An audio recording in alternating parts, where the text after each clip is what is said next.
again. I have to thank Deutschland to make it Beethoven Prize for me.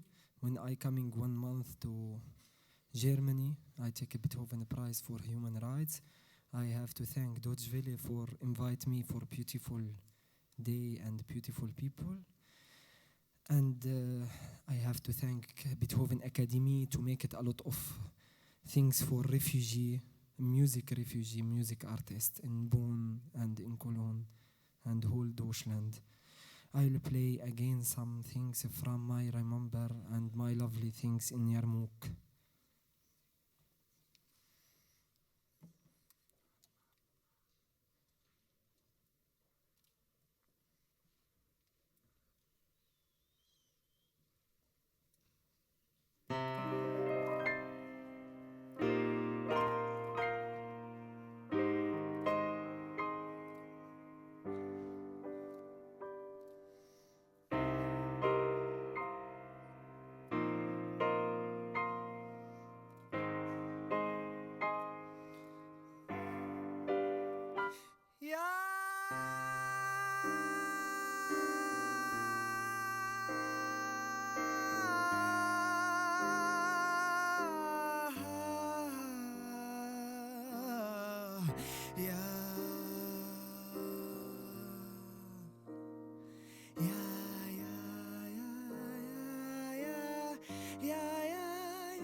شو الله بلاك شو الله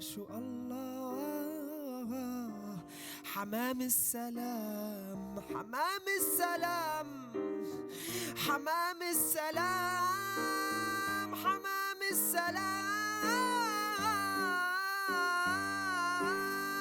حمام السلام حمام السلام حمام السلام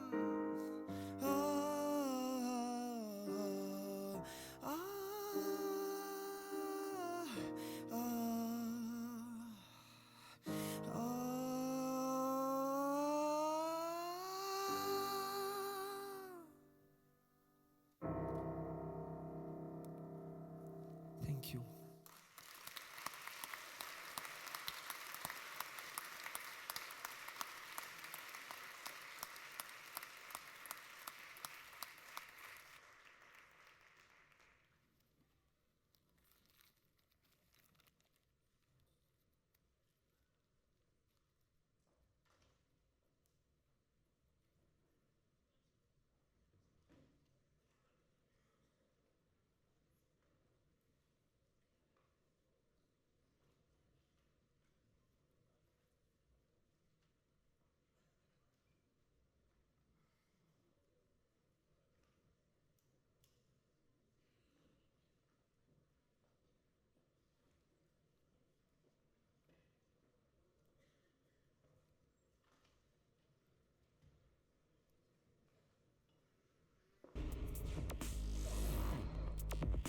Selective truth. Values for sale.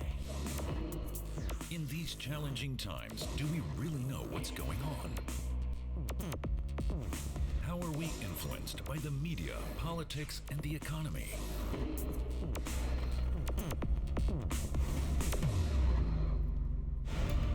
All around the world, journalistic content is being increasingly subjected to censorship. As the veils of secrecy expand, they cast an ever greater shadow over the democratic process.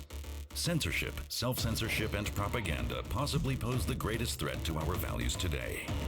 Can we maintain objectivity in the news selection and production process?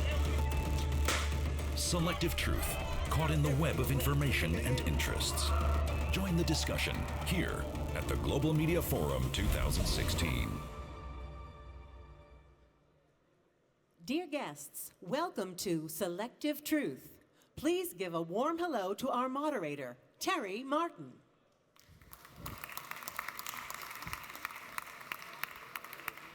Hello, and welcome to the opening panel discussion of this year's Global Media Forum. I see many people are heading for the door. It's not quite yet break time. We will be having a break shortly, but you're all welcome to stay. If you need to go, I understand, but again, you're all more than welcome to stay with us here.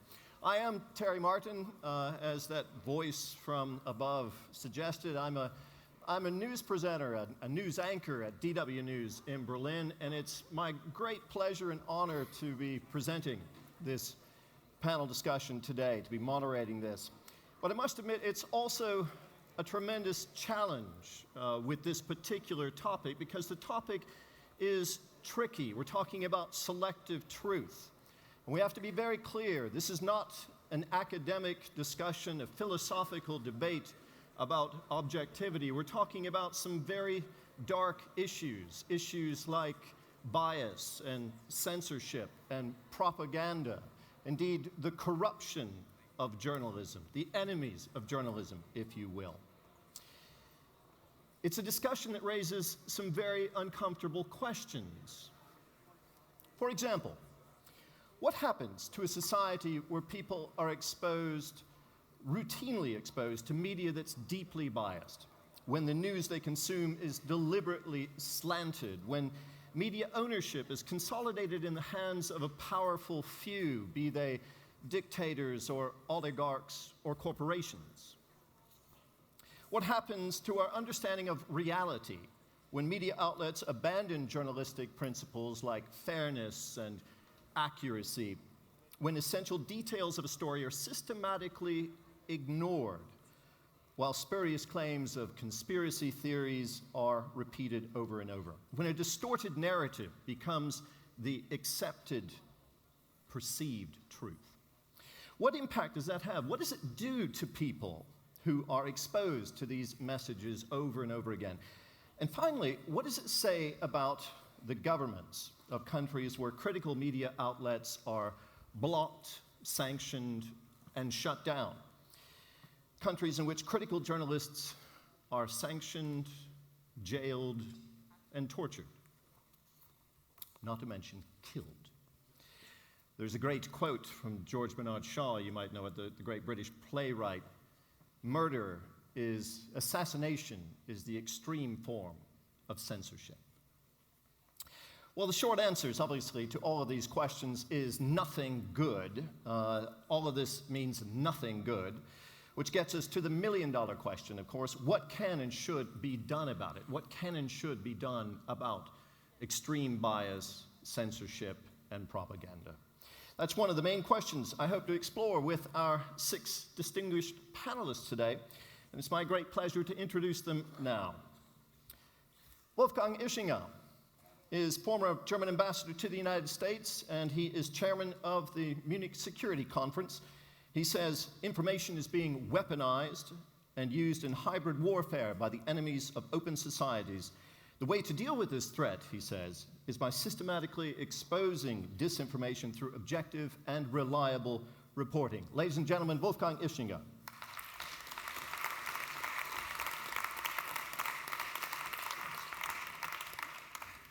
Frane Mariovic is director of the Office of the Representative on Freedom of the Media of the Organization for Security and Cooperation in Europe, better known as the OSCE. Earlier in his career, he was a journalist with the BBC World Service in London. He says, propaganda is dangerous when it dominates the public sphere and distorts pluralism. In the absence of critical journalism, he says, democracy suffers. Ladies and gentlemen, Frane Mariovic.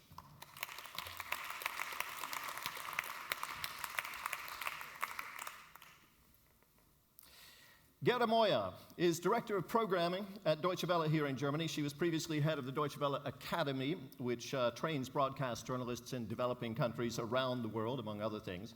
She says digitalization has become a game changer for media. With the profession undergoing rapid transformation, she says, it's essential that we maintain our values and journalistic principles. Ladies and gentlemen, Gerda Moya.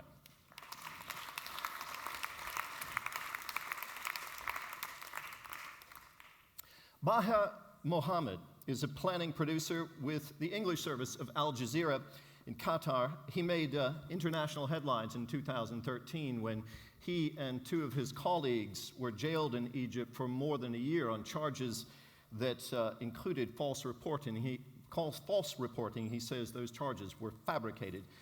Baha argues that selective truth is not truth. It's brainwashing, a form of propaganda used by dictators to control the masses, and he adds, it kills any hope for a healthy society. Ladies and gentlemen, Baha Mohammed.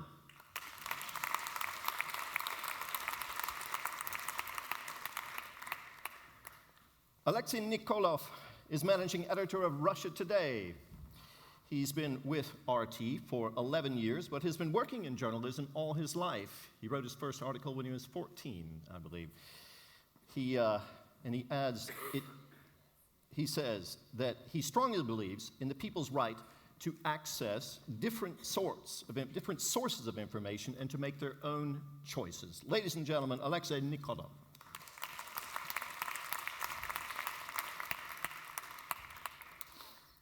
Arash Sigachi is managing editor of the Persian service of Voice of America in the US. He worked in his home country of Iran for various media outlets for several years until being imprisoned and tortured there for his reporting. He later immigrated to the United States. He's also, by the way, the recipient of the 2012 Bob's Award, which we'll be talking about later here at the Global Media Forum. Arash sees accuracy and impartiality as a journalist's duty, a duty that must be performed even if governments and other forces are working to prevent it. Ladies and gentlemen, Arash Sigachi.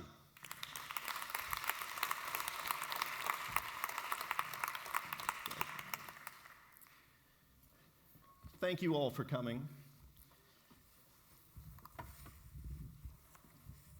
I want to begin, Wolfgang Ischinger, with you, because you have very much a global perspective dealing with security issues and looking at global media and journalism through the lens of a person who is trying to mediate between cultures and countries in conflict. I wanted to first ask you about the position statement that you gave me regarding the weaponization of information.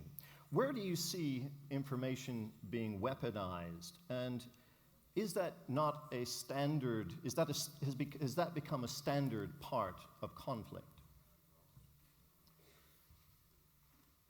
Well, Terry, let me start with something that's actually not new. The first victim of any conflict is truth. That's been said by very smart thinkers many, many years ago. The fact is that through modern technology, through modern media, social media, etc., this is not becoming less of a problem, it's becoming even more of a problem. And I happen to believe, as someone who in his professional life has been involved in attempts to prevent, to contain, and to terminate conflicts, that gets harder and harder the more, the less efforts are being made to actually provide some degree of objective reporting.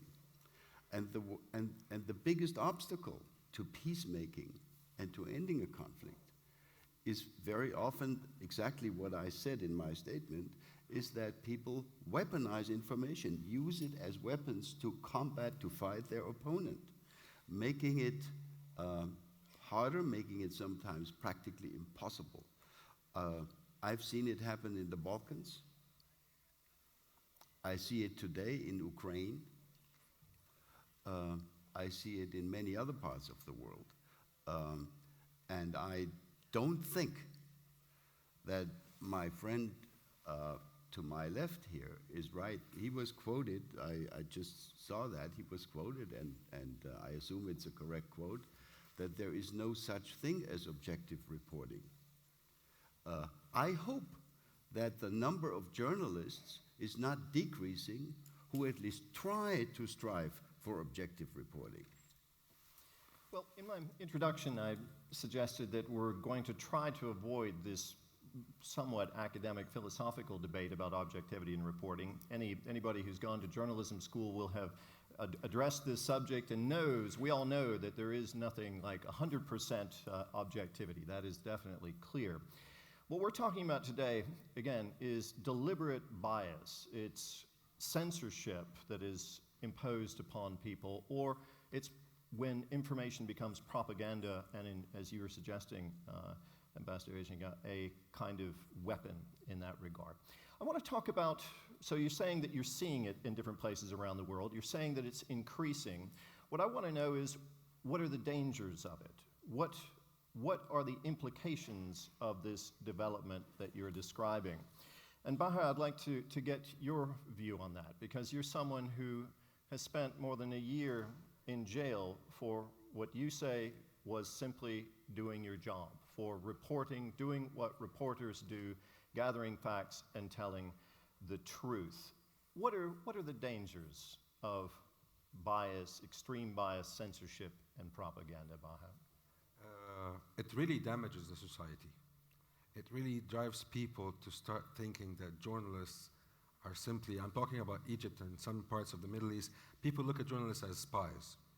People start looking at you, and like when media censored and controlled by the state, when they start making advertising and saying that foreign journalists are like have their own agenda, they're doing this, they are a threat to the country, that start making a rift between people. When people start to have a healthy discussion, that's something can never happen in a society that have a censored media. People will start fighting, not discussing.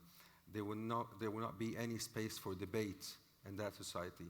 The people will start, the gap between each side and the society will start widening, and there will be no place for any consensus. It happened at some level in Egypt because of the controlled media, that members of the same family start fighting, start like boycotting. I mean boycotting each other. Nobody speaking. You taking that sides. Okay, don't come to me. It happened with a friend of mine. He was attending a wedding of a cousin, and because of political view and because of propaganda and selective truth and our topic today, in the wedding, the father of the bride just said, okay, this is my relative, but he take this side and he adopt this side and he watch this channel and this news, and I have nothing to do with him. He just came here because of relationship. So it drives people apart. It can be it can lead people to end even relationships within families, not to mention between nations. Arar Segarchi, you too were jailed for your work, for reporting the truth, as it were. What do you see as being the most profound implications of our topic today? What does it do to societies? And I know that you lived in Iran. You are now effectively in exile. Actually, I think the most thing I was thinking when you introduced all of us, we are talking about different levels of censorship and manipulating media by government. Let's give you one example. I had almost 35 charges when they put me in jail in 2004, actually. One of them that was very important and reminded, and I got final sentence 2 years for that, was about an article I published as a chief editor in my newspaper in 2003. It was about, I just asked very kindly, with a lot of respect, Iran's supreme leader. I wrote, the supreme leader, we are facing a new era. Many countries, many Western countries ask us to not have a nuclear activity because of something. I'm sure you know as a supreme leader, it's so dangerous if they put us under sanction. It was in 2003. They arrested me on charge insulting supreme leader. What form was where's the insult in that? I don't quite see it. That was the question I asked the intelligence officer. Why you think I'm insulting the supreme leader? The voice like me, actually we were alone in the country. And as you know, it took almost 10 years for the supreme leader to recognize that. After a lot of Iranian sanctions by Western countries, by UN, by EU, and then he or his advisors recognized the problem. Okay, well, this clearly affected you personally, and Iran has gone through a diplomatic and a political transformation to some degree, particularly in the international stage. What about the people as a whole, when they are denied access to the kind of balanced and accurate and complete reporting that you're describing? What happens to a society as a whole? As a whole, you know, they bothered. Iranian, for 10 years, bothered by a lot of sanctions. The purpose of the sanctions was for the government, but, you know, many ordinary people suffered for that. Okay. I'd like to move the discussion along a bit to some other, to both Alexei and to Gerda Moyer, because you both have a supervisory function to some degree, where you're working with organizations who have journalists who are out in the field trying to cover stories like in places like Iran, like Egypt, like Turkey, where there are very difficult conditions. I myself, as a news anchor, regularly talk to our correspondents in those countries. Not so much Egypt anymore, because it's extremely difficult to get any straight answers out of our correspondent in Egypt. There are very difficult anti-terrorism laws that prevent straightforward reporting in these countries. What sort of challenges do you face? Alexei, let's start with you in trying to get clear stories coming out of places like that. Well, yes. Do you hear me? I'm not a journalist anymore. I'm a bureaucrat. I'm a journalist, former You're managing editor. Turning bureaucrat. Hopefully, I'm a good bureaucrat. You have an editorial function, if I understand. Yes, that's correct. But I can very much sympathize with my colleagues, because I remember very well how I was detained by KGB in 1991 during the coup, and the only reason I was not actually put into prison because the coup didn't succeed. Otherwise, I would have had the same experience, but I sympathize with your colleagues. Well, what happens is that every time you are sending a reporter to a war zone or to a zone where there's a real threat, well, my heart beats. I'm a father, I'm a grandfather for many years, and every time I have to send a reporter to the war zone, I feel like I'm sending one of my grandchildren there. And fortunately, we have not lost any people in the 10 years to exist. No, I was just going to say, of course, again, assassination is the most extreme form of censorship, of course, but I'm wondering about the difficulty of trying to get a clear picture of the world when you have responsibility as a broadcaster to try to put a picture in the world that is not distorted. How difficult is that when you're facing those sorts of restrictions? Well, as I said, I feel hard. My heart doesn't feel very well, because I know, first of all, even to get to the place of reporting, sometimes they have to go through a lot of difficulties. Like in Syria, for example, where a couple of our guys were recently wounded, fortunately not too seriously. Every time we have to dispatch them to the place of reporting with much difficulty. You have to negotiate with one side and with the other side, and to make sure it's relatively safe, and at the same time that they are close enough to report the things. The thing I very much appreciate that you are avoiding the word Ukraine, but this is what we are all facing, and that's a great challenge. Forgive me for interrupting you. I really am sorry, but that is almost another discussion about reporters working in war zones. Very difficult topic in itself, and something that I'm sure will be addressed here in different contexts. But I'm really looking specifically about your responsibility to put an accurate picture of the world out there and how difficult that is. Maybe just one sentence or two to that point. Well, you always determine whenever you make a With mistake. censorship in other countries as well. Well, I think we'll get to that. I wanted to give you just a very simple example because I wanted it to be fresh, and I was really trying to make it non-Russian, but the best example I found from today's newspapers was Russian-related. Folks, you have heard of the English fans, English football fans, and they have a reputation, okay? So this is what I've read in a couple of English papers today. And this is an example of? Of a point of view. The Russian thugs were able to run at the largely peaceable English fans. Sorry, what's the source on this? I didn't get that. I don't want to quote the name of the colleague. That makes it very one difficult. of the colleagues. I'm very reluctant to air opinions without sourcing them. Okay, that's sort of a journalistic thing that I have. Let's move. Let's tell you what. Maybe we can come back to that example later. But I'd like to bring in Geta Moya here at this point because Geta's in a position of responsibility at Deutsche Welle, also broadcasting to the rest of the world, trying to get a clear and accurate picture out there for people to follow. Geta, what sort of challenges do you face in coping with issues of censorship and propaganda that are coming from different countries? What are your challenges in addressing those issues in a, as you say, very, very fast-changing media landscape? It's really very fast-changing, Terry, you're right.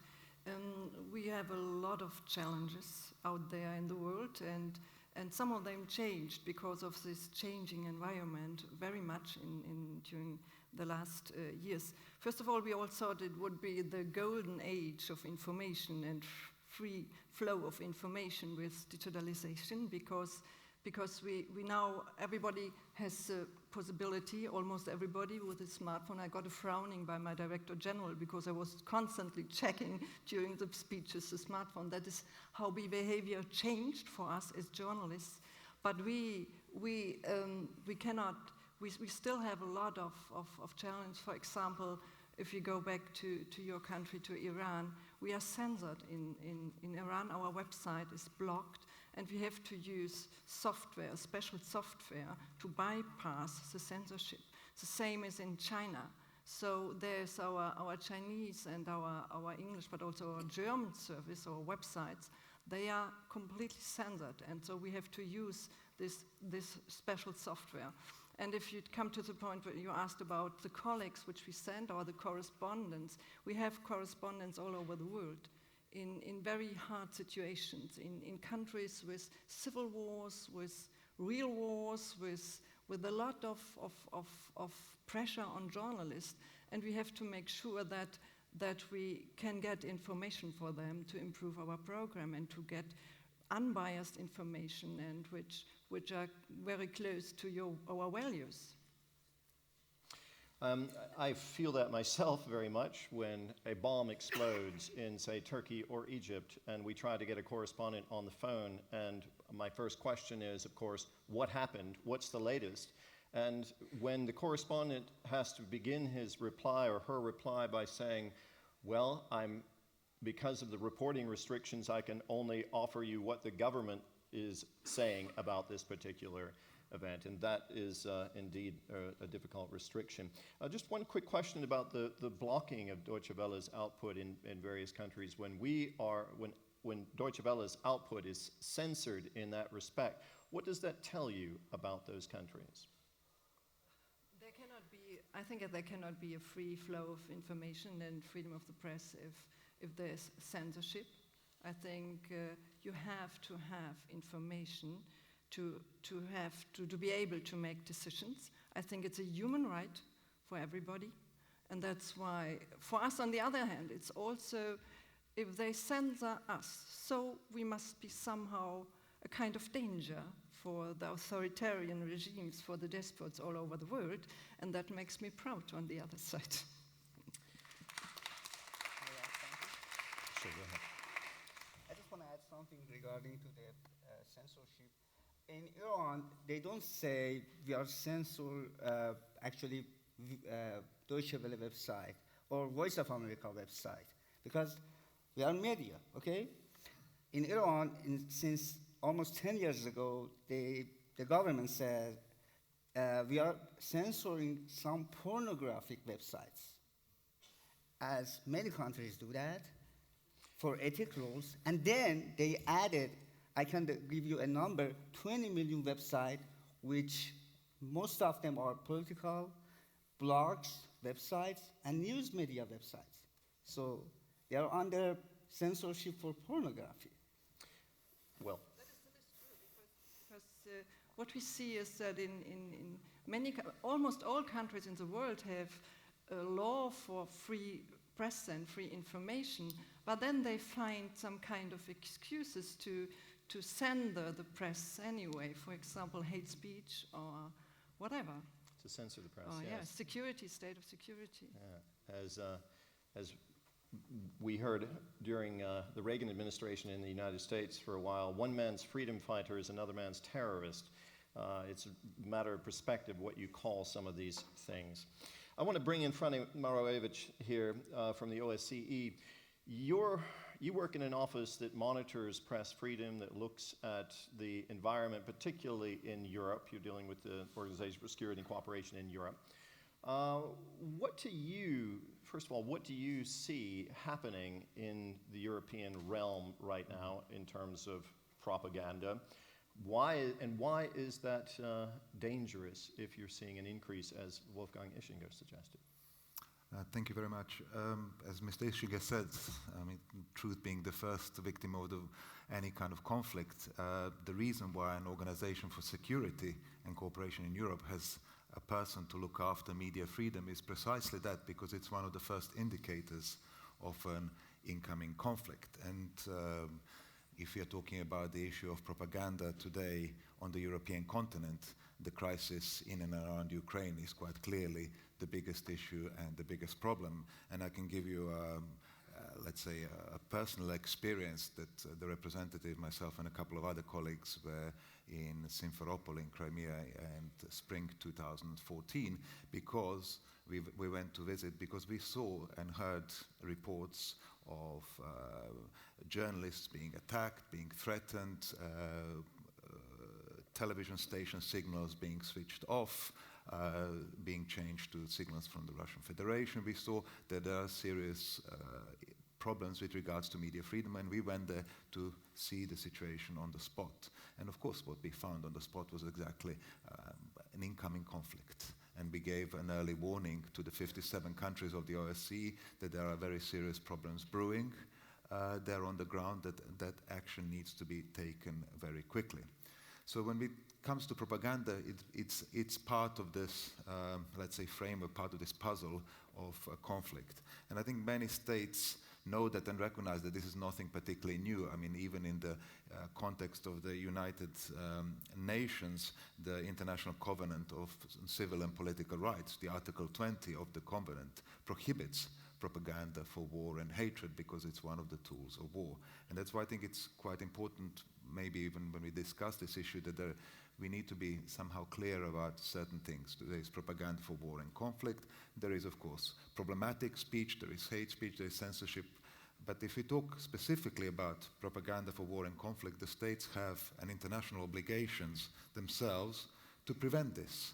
It's part of their obligation. That's something that we are, of course, advising and monitoring states to take actions when it comes to dealing with this extreme form of propaganda, which, as we heard, examples can divide families. We see it, I think, in Ukraine today. We saw it in the Balkans 20 years ago. We heard in Egypt, in any kind of other conflict. So there's something that has to be prevented. There are not that many tools available when it comes to prevention. I mean, certainly, of course, the countries themselves should prevent propaganda coming from their own states, but they are, of course, quite usually hesitant to do this. So what we would advise and advocate is media plurality, that there should be more voices available, that people should be offered different opinions, and that's why it's a huge problem when in times of crisis signals are being cut off, broadcasts are being switched off, and plurality is being limited. So that's a very serious problem. Another issue where propaganda can thrive is in a situation where the state has almost complete control of the media landscape. And that's why we would advocate very strongly for reform of state broadcasting, or reform into genuine public broadcasters, so that the state relinquishes direct control of the media but gives it to the public and creates more of a plurality and more of a plurality of voices. Self-regulation of the media is an important element, and journalists themselves have been very powerful voices in condemning propaganda, propagandic actions, and that's why it's important to empower journalists themselves to speak out and to be clear and strong voices on these issues.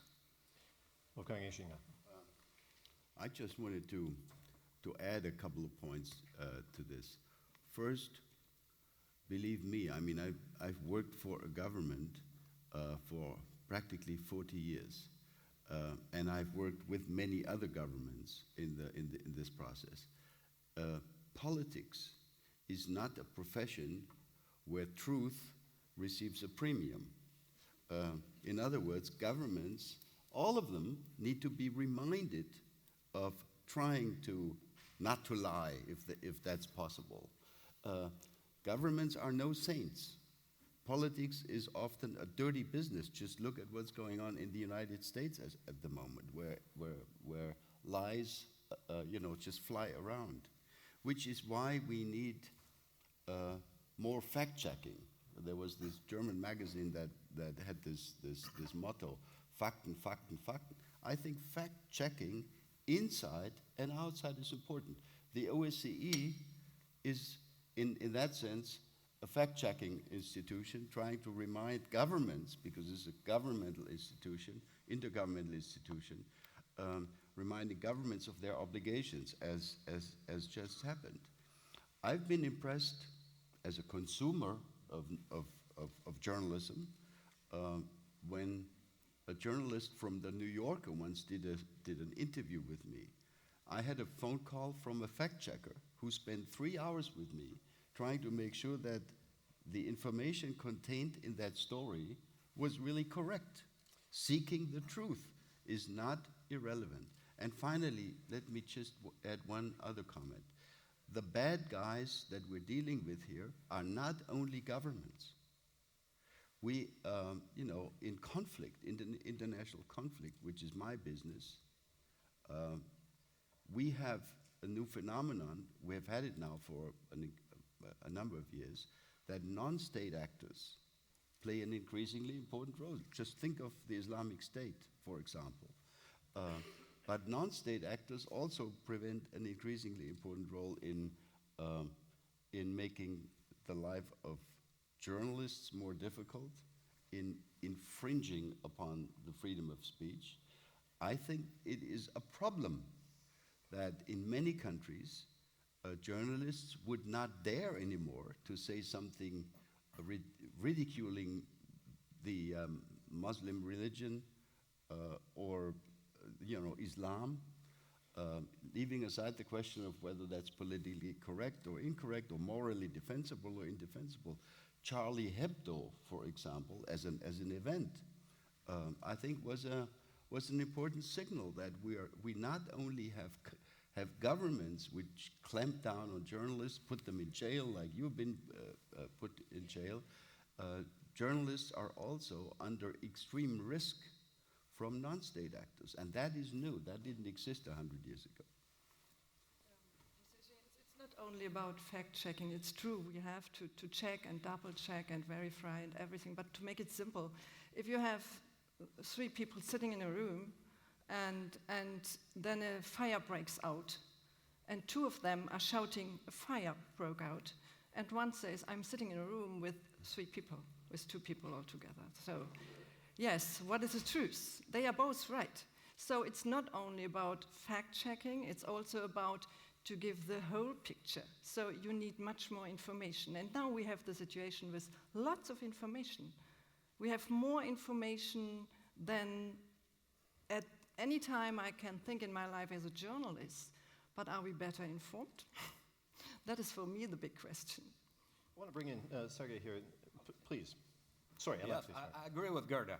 Moreover, the paradox, almost the Orwellian situation, is that the more information we get, the less information we get, because this amazing choice of sources that we have now brings sometimes to a situation when the person chooses the source which is pleasing. I mean, we always had the people who are racist, for example, but at the good old times, the only way of the only public source of information were newspapers. And if there was certain boundaries, well, even a racist had to read balanced coverage on that.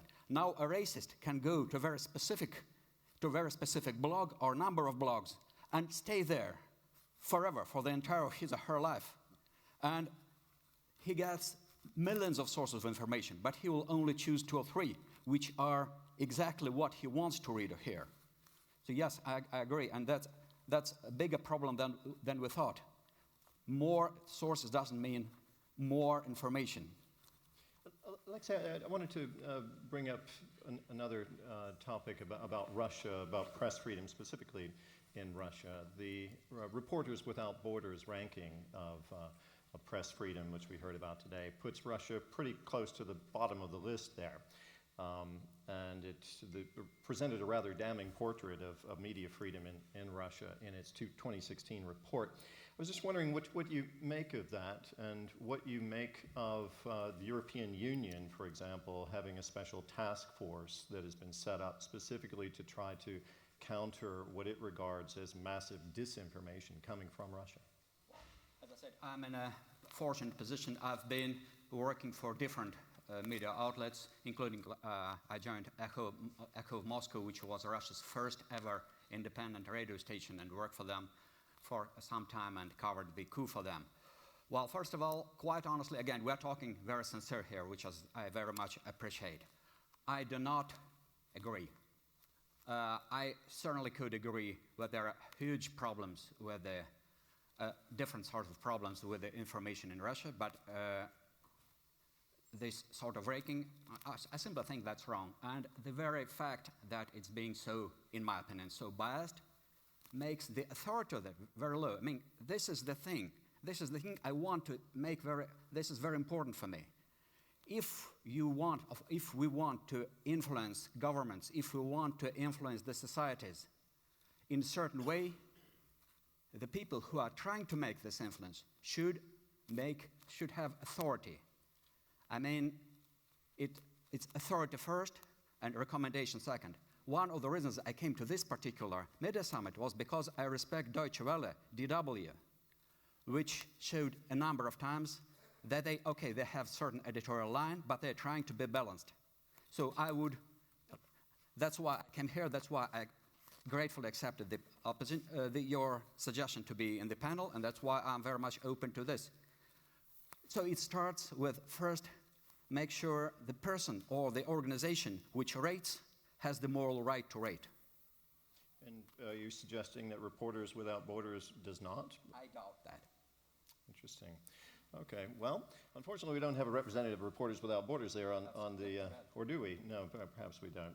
But in terms of Russia today, because you are subject to this report that comes out regularly from the European Union, they have a special task unit dealing specifically with Russia, what they regard as disinformation coming from Russia. Just wondering if you feel that at all at Russia Today, because Russia Today too has been subject of some criticism, particularly in the United Kingdom, for again being accused of disinformation. Do you feel any pressures at your organization regarding disinformation, maybe to toe the Kremlin line? This is normally particularly in the Ukraine conflict. Well, with all due respect to all the critics, the people whom I care most are my viewers. They are number one, not the people. While talking of UK, well, that's quite normal. I mean, when you're trying to present a different voice, and sometimes you're reporting the things that no one else is willing to report, you're going to meet with a lot of difficult, of ambiguous reception. And the same holds true for Al Jazeera, for example. They had the thing that we're told here, and many more, and the same holds true for some other outlets. So It's very simple. We are broadcasting in the UK for almost 10 years. And we are being regulated by the local regulator, Ofcom. And we receive complaints by hundreds. I mean, it started with no complaints at all when we were not visible. And the more visible we became, and now we reach about 90% of the UK TV audience, the more... So just to be sure, you suggest that these claims of disinformation are not accurate. Is that right? No. Russia is not involved in I'm prepared to talk on each case by case. Right. And in some cases, we may be not accurate. In some cases, we make mistakes, like everyone. I will be the first one to accept we make mistakes. I make mistakes too. I think I even got your name wrong. I must apologize about that. Okay, well, let's bring in here Bahar. Thank you very much. But Bahar, I believe Al Jazeera was mentioned in this statement just there. I just wondered if you cared to comment. I think at some time, when it comes to media, I think we give the space for the audience. We leave the space to everybody to watch everything and then decide. If they don't like, I think now, specifically now, we have the social media where all the information, as my colleague just said now, everything is available, all the information about everything. Because some people may accuse Al Jazeera that it's carrying or taking a line. Some people may accuse Russia Today that it's taking a line. Some people may accuse BBC. Okay, leave this to the people. At some time, people will watch Russia Today, watch Al Jazeera, and then will watch BBC, and then they will go to the social media. How important do you think it is that there are monitoring organizations like Reporters Without Borders, for example, who are regarded as independent authorities to examine the content that comes from different broadcasters and news I think it's something very healthy, very healthy. It's sometimes because, as you said, and I said, we make mistakes. Sometimes we make mistakes. And sometimes we need people to tell us, like, be careful, look at this. And I respected today when I heard from one of the speakers when he said that in the European Union, they had a committee to start watching what is going on and to watch the content of all the propaganda news or all the news. That is something healthy. We need an independent committee to start watching and tell us what is wrong and what is right and what is wrong. Adding to that, I just want to add something to what my colleague here said also, that it's not only about media controlled by states. We have something in the region now, or in my region, which businessmen start owning media. And like those businessmen, they have a trend, they wanted to take the side of the government, they take side of opposition or whatever, and they start to control, monopolize, they start to do something with the society. And I agree with you 100% that a public shares of news or like public news or networks, it should be owned by the people. And there should be a body elected by also the people or the masses, that this body take care of the ethics, and they start to own these networks. Because at sometimes we even have in Japan, when even Japan, they have a huge media freedom.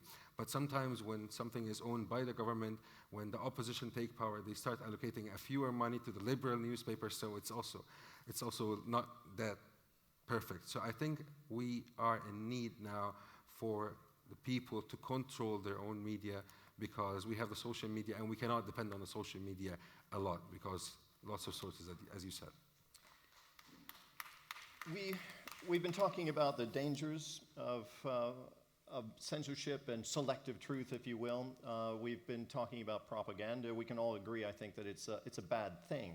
But we also have to acknowledge that it's there, and it's part of the conflict, the fog of war, if you will, that this is a standard sort of part of it. Whenever a state particular, and we also have non-state actors entering the fray, but when a state wants to justify an aggressive action or defend it, the propaganda machine gets pumping on both sides of the debate. I'd like to move the debate, or discussion rather, a little further along now and talk more about remedies. If we can all agree this is a problem, what can be done about it?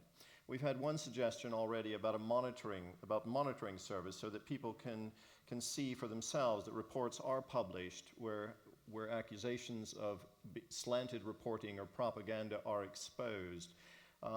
Let's bring in, first of all, let's start with you, Arash Segarcha, because you're dealing with a particularly challenging case of Iran. Iran has now re-entered the international fold to some degree with a nuclear agreement, the lifting of sanctions. Many people are reaching out to Iran. and has very highly educated people who know, many who have studied abroad and have spent time in other parts of the world. I'm just wondering what you can see being done in that country to correct the wrongs, the transgressions that you yourself have suffered from. You mean by government or? Principally from the government, because the government does control the media to a large degree. Actually, right now, when we are talking about Iran, I think it is with keeping same supreme leader, but the government is different. When I was arrested, it was 2005.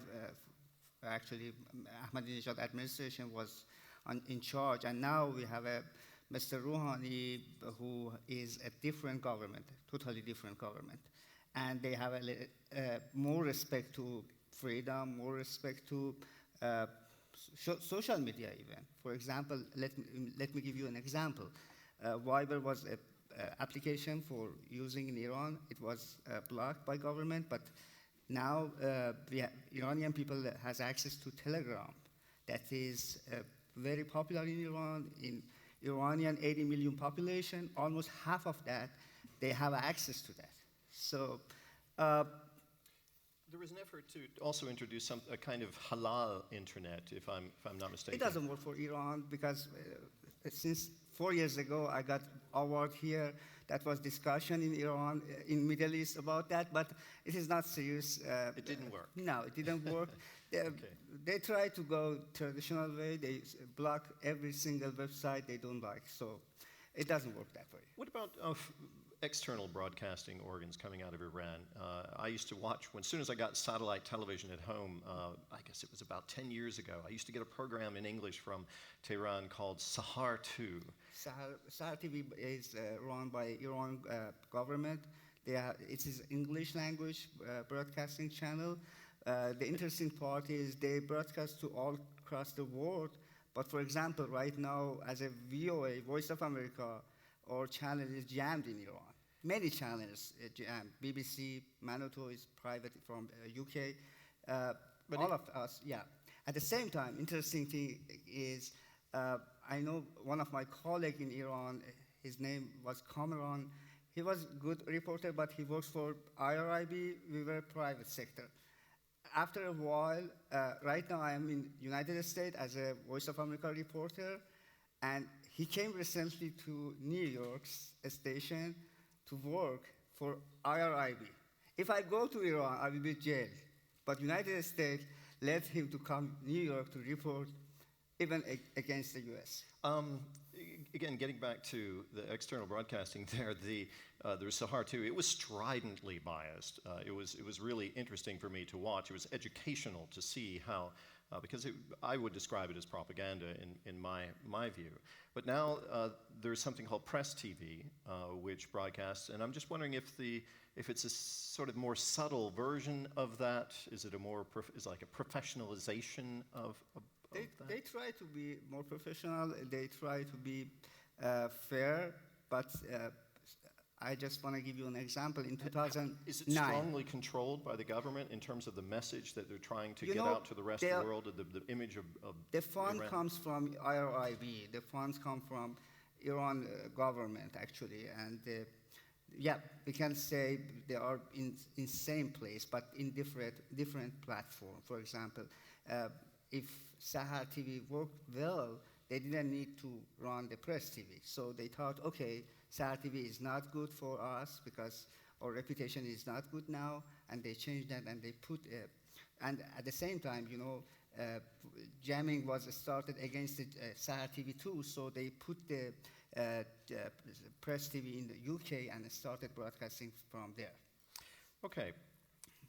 Let's get back to solutions here. So we've got maybe some progress being made in Iran. Does anyone have any ideas? Take Iran. How can we reach out to Iran, say, to coax any country? I'm just using Iran as an example. It could be just as well Turkey, which we've heard a lot about today, or Egypt, where where reporters are facing very, very difficult conditions. What can other countries do to convince these countries to change their approach to free and fair reporting? Well, the first thing, I think the very fundamental thing is that it is always wrong to oppose disinformation or propaganda or hybrid warfare, however you want to call it, by counter hybrid warfare, by your kind of disinformation, by your kind of propaganda. By the same kind. Right. So I go back, in spite of what you said, I think trying to obtain factual information, I think this program which the European External Action Service created is a very good example of what can be done, what should be done a lot more, not only by official institutions like the EU, but also by reporters, etc., and private and NGOs, etc. And finally, quite frankly, and I'm not being paid by Deutsche Welle, believe me, I think that institutions like Deutsche Welle, the BBC World Program, in language programs, should get much more funding. So this is not a paid advertisement. But I'm really convinced that that makes a difference. If people in Kazakhstan, I take just any example, can listen to a program in their language, which tells them a little bit not only about what goes on in the world, but gives them a view which is different from the government view of Kazakhstan about the situation in their own country, including the freedom of the press. That makes a difference.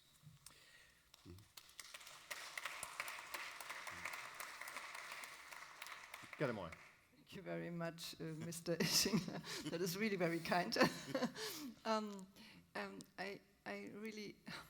I don't know how we could really, I don't believe in that we will be able to change the world. That will not be, in the next 10 years, everything will not be Switzerland. No? So we have to stick to the reality, and that is for Deutsche Welle in most countries. We broadcast to countries with authoritarian regimes, with a lot of pressure against journalists and free flow of information. So we have to find ways, because our first aim is to reach people, to find our audience. So we will, I presume, that we have to stick to intelligent methods and intelligent ways of approach to come to the people. Let it be software like Psiphone for Iran or for China, or let it be some kind of dialogue or WhatsApp or new social media softwares or applications which help us to reach people. And that can be that we report on a WhatsApp in a completely different way than in our normal Kiswahili radio program. So we have to find clever solutions to reach the audience. That is our biggest challenge. Franny. We are talking about countries with very different problems and very wide variety of issues, and it's very difficult to have a sort of one-stop shop. But I think one important thing is that there needs to be let's say, a political consensus that media freedom should not be swept under the carpet for convenience of other things. And I think we heard this also today, the case of European Union with regards to Turkey, media freedom being sort of sidelined, and there are many other points. So when we talk about how to improve, let's say, reporting in some of these countries, it's also about strengthening the journalists who are still working and living there. I think that's also an important element to try and strengthen their, let's say, mechanisms. I'm a bit concerned when you mention some kind of a monitoring mechanism on media freedom. I think journalists should monitor themselves rather than have somebody from the outside looking at what they do. It's about journalists developing their own ethical codes and standards, and they're the ones who should, let's say, answer to their own peers rather than to any kind of political organization. What social media has given us is, as we all said, plurality. But what it hasn't enabled is people don't quite understand fully what they're consuming. I think there needs to be a lot more investment in media literacy so that people know what kind of things that they are reading. The fact that they have seen some picture on Twitter does not by far make it a fact. They should be taught from an earlier age to be a bit more skeptical about the kind of information that they are accessing, especially through social media, but also through some of the mainstream media as well. So there should be more investment by governments in media literacy and education. And as I said, it's about empowering also journalists themselves to be much stronger and making sure that media freedom is respected in every case. Baha and then Alexei. I think through my ordeal, over the year when I was in prison, I realized that every single journalist is an advocate for press freedom.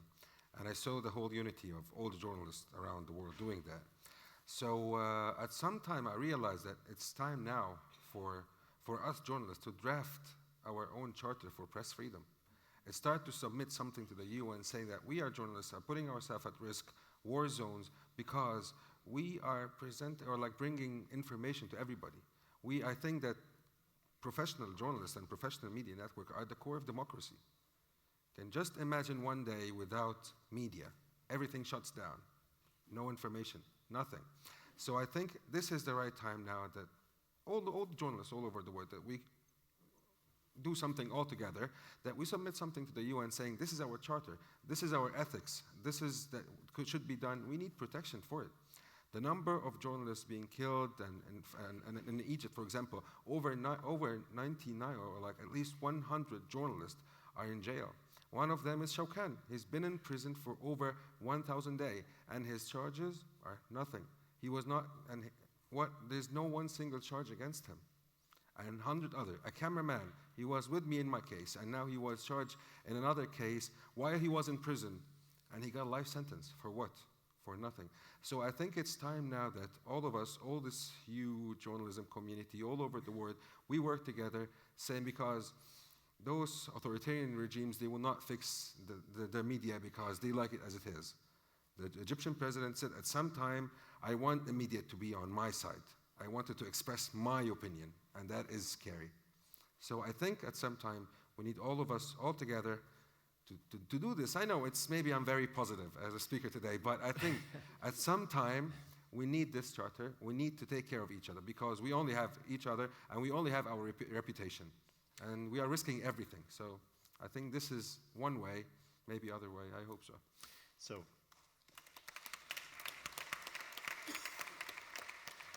solidarity, a renewal in commitment to solid journalistic principles, continuing to provide access as far as possible to fair and balanced reporting around the world, a possible monitoring, continued monitoring, and getting those stories out, exposing untruths perhaps, and media literacy, very important as well. Just to summarize some of the ideas that are in the room at this point. Alexei, you wanted to say something? I just wanted to support. I think it's very important what you said here. When you have someone who has the authority, whom everyone equally respects, then criticism is accepted, is much more efficient. And also my friend on my right had a very good point, very strong point.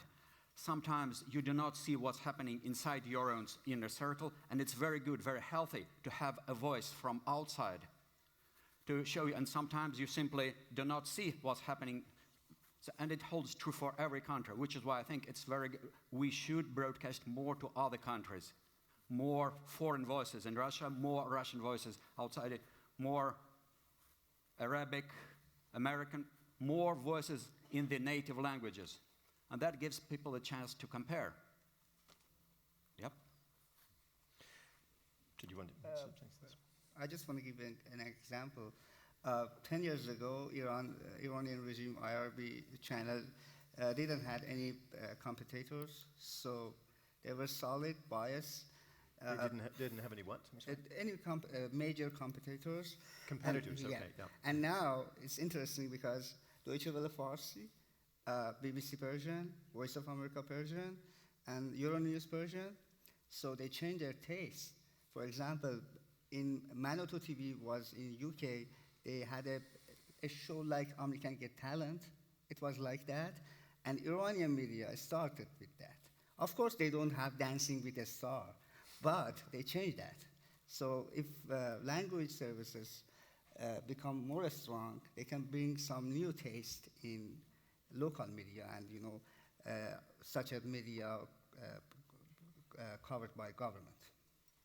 So media plurality, of course, is extremely important, and having access to different sources of media is absolutely essential. Media plurality being the key point there. Well, here we only have a few minutes left in this session, but I wanted to give each of you an opportunity to reflect on what we've been focusing on today. And if you were to seize upon an idea that we've discussed, that's come out in our discussion today, or something that hasn't been said, that really needs to be said on this profoundly important topic for our discussion, I'd like to give you that opportunity now. Otherwise, I've got lots more questions to put to you. Just want to make sure we're not missing anything. Wolfgang Ischinger. Well, let me make 2 points which haven't been mentioned. First, of course, we in the European Union continue to be engaged in the project of building a European Union that has one foreign policy, that can speak with one voice, etc., etc., etc. That will never materialize unless we have something that looks and smells like a European public space, including a European media space, where people in Spain and Estonia and other European countries understand better what's going on in their respective countries. That is a precondition for creating a common foreign policy. That's just one point. The other point I wanted to, simply to point out how important media is, not only in fighting the wrong things and the wrong tendencies in politics. Media can also be an essential ingredient in building a better world, in this case, a better Europe. And it should be pointed out in this context, too, that there are great differences between the various countries in the European Union with regard to media ownership and freedom and plurality. Absolutely. The other point I wanted to add is, let's take the current, unfortunately, extremely poisonous war of words, propaganda war that's going on, and I'm not referring to your program specifically, but that's actually going on between Russia and the West in general. We have discussed certain ways that media could be encouraged to provide less propaganda, etc. I think there are also ways that transcend media that could be helpful. For example, I think we in Western Europe, we should triple, quadruple the number of stipends, of scholarships for young Russian academics, students, professors, etc., etc. We should actually think about, lifting visa restrictions, not only for the citizens of Turkey, that's what we're currently engaged in. We should actually lift visa restrictions for the average Russian. I think if the average Russian could spend his vacation without a visa in Western Europe, much of the hateful propaganda would no longer, ring, and people would understand that this is not a reflection of reality. So one way of countering this is by simply creating more people-to-people exchanges, more academic exchanges, giving more money to German-Russian academic programs, to German-Russian youth exchange programs, to German-Russian journalism exchange program, et cetera, et cetera. Okay, thank you, sir. Moya? I could step in and your point, Mr. Ischinger, because I think broadcasting is the one thing, but the other is that we should invest much more in training and education of journalists, not only in our comfortable situation here in Germany or in Europe, but also in the countries where we have not the same comfortable situation in reporting on things that happen. So for us, for example, the Deutsche Welle Academy, because you mentioned that I'm very close to the Academy, and also and also the BBC Media Action. They are very great institutions and organizations which try to support people on the ground, people in their countries, directly to help them to make reports much more true and to improve their competences and qualifications. And that is really, really important. And it's also a way of dialogue and exchange of opinions at the same time. So it might seem, you can reach with broadcasting, you can reach millions of people at one time, but in training you reach only some, but they are all people who tell this story about the education to the next person. So we have really a chance to do this, and we should go on, and Deutsche Welle is doing it and promoting it. That's to you. You mentioned about dirty politics is dirty sometimes. I think we have, as a journalist, we have our principles. For example, I just want to borrow a quote from legend Ben Bradley, former executive editor in Washington Post. He mentioned once, the truth, no matter how bad, is never as dangerous as a lie in long run, you know? So we have our principles. So if we go with truth, nothing happens.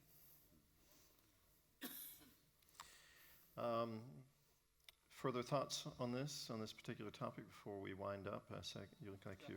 Yeah, Alexa, what would you like? Well, I will use my 15 seconds to make you a present. Oh, a present? Yeah. So much has been talked about RT propaganda. And of course, the easiest way, if you don't like something, you call it a propaganda. So I brought in a propaganda bullhorn, as we were called. Well, thank you. So this is a propaganda bullhorn for you in case you need one. I thank you very much. I don't know what to say. This will certainly go on my mantelpiece at home, just so I can share with our viewers some of the quotes here. That it says propaganda bullhorn, RT. We are in an information war, and we are losing that war. Quoting Hillary Clinton, former U.S. Secretary of State. Just the first thing that I see when I pick it up. Anyway, thank you so much. It's not every day on a talk show like this that I get this receive presents. Please. When some people lose hope in some coverage or to get more information about what's happening, people tend to go to citizen journalism. I think we have some people in Syria, which is a very strong group facing a huge threat, and some of them were I think were killed. Raqqa is being slaughtered and silently. I think people are somehow tending to listen to those groups because sometimes professional media can't send their correspondents or people to some places because they care for them, because they know the threats, but some journalists, and I think including me, I'm willing to go to any place because I really appreciate people right to know, but we have people that we really need to take care of, those who are reporting from the ground, citizen journalism. Those who are also risking everything, bringing us information, bringing us pictures, and at some time people are not watching Syrian news from Al Jazeera, from Russia Today, from BBC. They watch those people because they bring live content, which is very important, and I think we need to take care of this a lot because those people, they look at the story from their own point of view, they look at the story from a general point of view, and they are decent, great journalists. I think that is a wonderful way to wrap up this discussion, and you can consider it an appeal to many of those who are here with us in this room today. I see a lot of young faces, a lot of aspiring journalists who are following these discussions with great interest and wondering how they themselves can apply many of the ideas that we've been discussing here today. I want to conclude our discussion with a quote from an American writer, Alice Walker. Many of you may know her as she wrote The Color Purple, which was made into a very famous film. She says, "Propaganda is amazing. People can be led to believe anything." And with that, I'll conclude what we're saying and thank all of our panelists for being with us here today. Baha Mohammed, Arash Segachi, Alexei Nikolov, Frane Marejewicz, Gerda Moya, and Wolfgang Ischinger. Thank you so much for being with us today, and I want to remind everyone, a big round of applause for them.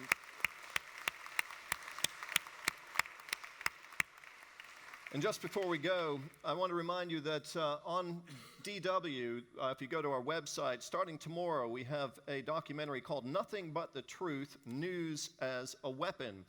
Take a look at that, examples from different parts of the world addressing exactly the subject that we're talking about here today. You'll find it all on our website. And I would point out just one fact from reporters actually it's from the Freedom House. One small detail to leave you with: only 13% of the world's population enjoys a free press. Thank you all. And thanks very much to our moderator, Terry Martin. So now it's time for lunch. There are 2 buffets, one in the foyer and one in the main building. See you again here at 2 o'clock with the future of international broadcasting. And during the break, you can stop by the Interactive Corner to chat with Columbia University International Media Professor Anya Schifrin and media analyst and activist Hossein Dirakhshan. Enjoy.